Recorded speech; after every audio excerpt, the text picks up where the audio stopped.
Hi, this is Neeraj Rawat and I am back with a new topic. The topic is just.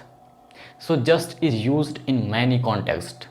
just का प्रयोग कई context में किया जाता है. आज हम आपको just के कुछ ऐसे यूज बताएंगे जिनसे आपकी स्पोकन इंग्लिश इम्प्रूव होगी. So let's start without time loss. तो जस्ट का पहला यूज ओनली को रिप्लेस करने के लिए. यहाँ पर जस्ट की मीनिंग होती है सिर्फ या फिर केवल. एग्जाम्पल देखिए. I ate only one slice of pizza. मैंने सिर्फ पिज़्ज़ा की एक स्लाइस खाई. यहाँ पर आप ओनली की जगह जस्ट का प्रयोग कर सकते हैं. I ate just one slice of pizza. मैंने सिर्फ या केवल पिज़्ज़ा की एक स्लाइस खाई. तो इस तरह से ओनली की जगह जस्ट का प्रयोग किया जाता है. अगला example. She is just my friend not something else. वह सिर्फ मेरी दोस्त है और कुछ नहीं. यानी कि जैसा आप सोच रहे हो वैसा नहीं है. She is just my friend not something else. It is just for you. यह सिर्फ तुम्हारे लिए है. यानी कि कोई और इसे नहीं ले सकता. It is just for you. I am just joking. मैं सिर्फ मजाक कर रहा हूँ. कई बार हम सामने वाले व्यक्ति से कुछ कहते हैं और उसे बुरा लगता है, तो उससे हम कहते हैं आई एम जस्ट जोकिंग. मैं सिर्फ मजाक कर रहा हूँ. आई एम जस्ट लुकिंग. मैं सिर्फ देख रहा हूँ. कई बार आप शॉपिंग मॉल जाते हो शॉपिंग करने के लिए. वहाँ कुछ आप गारमेंट्स देखते हो या फिर कुछ शूज़ वगैरह देखते हो, तो वहाँ के एम्प्लॉयज़ आपके पास आते हैं और आपसे बोलते हैं how may I help you. तो आप उनको रिप्लाई देते हो आई एम जस्ट लुकिंग और आई एम जस्ट ट्राइंग. यानी कि अभी मैं बस देख रहा हूँ, लेना होगा तो ले लेंगे. आई एम जस्ट लुकिंग. मैं सिर्फ देख रहा हूँ. तो इस तरह से जस्ट का पहला यूज़ ओनली को रिप्लेस करने के लिए किया जाता है. अब देखते हैं जस्ट का दूसरा यूज. तो जस्ट का दूसरा यूज है एग्जैक्टली को रिप्लेस करने के लिए. एग्जैक्टली यानी कि वास्तव में या फिर बिल्कुल या फिर ठीक वैसा. एग्जाम्पल देखते हैं. मान लो किसी ने आपसे समय पूछा what the time is it. आपने बोला इट इज़ एग्जैक्टली 4 o'clock. ठीक 4 बजे हैं. यहाँ पर आप एग्जैक्टली की जगह जस्ट का प्रयोग कर सकते हैं. It is just 4 o'clock. ठीक 4 बजे हैं. तो इस तरह से जस्ट का प्रयोग एग्जैक्टली को रिप्लेस करने के लिए होता है. अगला example. It is exactly what you said. यह ठीक वैसा है जैसा आपने कहा. It is just what you said. ये ठीक वैसा है जैसा आपने कहा. Do exactly what I said. जैसा मैंने कहा वैसा करो. Do just what I said. जैसा मैंने कहा वैसा करो. What exactly do you mean. तुम्हारा वास्तव में मतलब क्या है. What just do you mean. तुम्हारा वास्तव में मतलब क्या है. जस्ट को कई बार एग्जैक्टली के सेंस में हम ऐसे भी यूज़ करते हैं. The mall is just before the police station. Mall police station के ठीक सामने है. सी वॉज जस्ट बिफोर मी.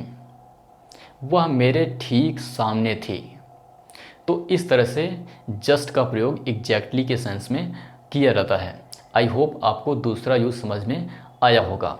अब हम सीखते हैं जस्ट का तीसरा यूज. जस्ट का तीसरा यूज रिसेंटली और इमीडिएटली के सेंस में. एग्जाम्पल देखते हैं. Did you call me recently. क्या तुमने मुझे हाल ही में कॉल की. तो यहाँ पर आप रिसेंटली की जगह जस्ट का प्रयोग कर सकते हैं, लेकिन जस्ट का प्रयोग सब्जेक्ट के बाद करेंगे. डिड यू जस्ट कॉल मी. क्या तुमने मुझे हाल ही में कॉल की. तो इस तरह से रिसेंटली की जगह जस्ट का प्रयोग किया जाता है. अगला example. I am about to leave immediately. मैं तुरंत निकलने वाला हूँ. यहाँ पर भी आप इमीडिएटली की जगह जस्ट का प्रयोग करेंगे. I am just about to leave.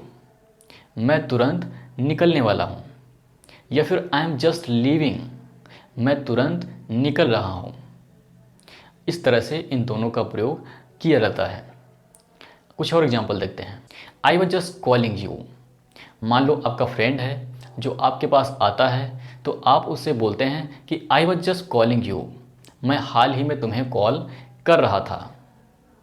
I have just left, मान लो आपकी मॉम आपके पास फ़ोन करती हैं और कहती हैं कि बेटा कहाँ है तू, तो आप बोलते हैं कि आई हैव जस्ट लेफ्ट, मैं बस निकल चुका हूँ, या फिर मैं तुरंत निकल चुका हूँ। They are just about to win, मान लो कोई गेम चल रहा है, वहाँ पे जो क्राउड है, जो प्लेयर्स हैं, वो आपस में बोलते हैं कि they are just about to win, वे बस जीतने वाले हैं। It's getting dark now, we are just living, मान लो आप ऐसी जगह पे हैं जहाँ कोई लाइट की अरेंजमेंट नहीं है, तो वहाँ पे आप बोलेंगे it's getting dark now, we are just leaving, अंधेरा हो रहा है, बस हम निकल रहे हैं। आई होप आपको जस्ट का तीसरा यूज समझ में आया होगा। अब हम देखते हैं जस्ट का चौथा यूज। तो जस्ट का चौथा यूज है सेंटेंस को एम्फसाइज करने के लिए। एम्फसाइज यानी कि जोर डालने के लिए, दम डालने के लिए। एग्जाम्पल देखते हैं, it is just I wanted, ये वो है जो मैं चाहता था। तो यहाँ पर हम सेंटेंस को एम्फसाइज करके एक्साइटमेंट को शो कर रहे हैं। It is just I wanted, ये वो है जो मैं चाहता था। यहाँ एक खुशी है, एक एक्साइटमेंट है। I just love this shirt, मुझे ये शर्ट बहुत पसंद है, यानी कि एक्साइटमेंट है, खुशी है। I just enjoyed a lot that movie, मैंने वो फिल्म बहुत इंजॉय की। तो यहाँ एक्साइटमेंट है, खुशी है। तो इस तरह से जस्ट का प्रयोग एक्साइटमेंट या खुशी को बताने के लिए करते हैं। जस्ट का प्रयोग आप एंगर को शो करने के लिए भी कर सकते हैं, जैसे just close the door, just close the door, दरवाज़ा बंद कर दो। तो इस तरह से एंगर दिखाते हैं। जस्ट शट योर माउथ, अपना मुंह बंद रखो। तो आई होप आपको जस्ट का चौथा यूज समझ में आया होगा। अब हम देखते हैं जस्ट का पांचवा यूज, यानी कि आखिरी यूज, और आखिरी होने के साथ साथ इम्पॉर्टेंट भी है। तो चलिए देखते हैं पांचवा यूज। तो जस्ट का पांचवा यूज है देन के साथ, जस्ट देन, और सेंस होता है तभी, तभी के सेंस में जस्ट देन का प्रयोग। एग्जाम्पल देखते हैं, I was just about to switch on my laptop just then the light went off, मैं जैसे ही अपने लैपटॉप का स्विच ऑन करने वाला था तभी लाइट चली गई। Just then the phone rang, तभी फोन बजा। We had just started talking just then someone knock the door, हमने बात करना शुरू ही किया था कि तभी किसी ने दरवाज़ा नॉक किया। We were just about to leave just then it started raining, हम बस निकलने ही वाले थे कि तभी बारिश शुरू हो गई। तो इस तरह से जस्ट के 5 यूज हमने आपको बताए। उम्मीद है पांचों यूज आपको समझ में आए होंगे, और आशा है कि आप इन पांचों यूज को अपनी डेली कन्वर्सेशन में इम्प्लीमेंट करेंगे और अपनी स्पोकन इंग्लिश इम्प्रूव करेंगे। तो आज के लिए इतना ही, मिलते हैं किसी और वीडियो लेक्चर में किसी और टॉपिक के साथ। तब तक के लिए सीखते रहिए, हंसते रहिए, मुस्कुराते रहिए। Thanks for watching.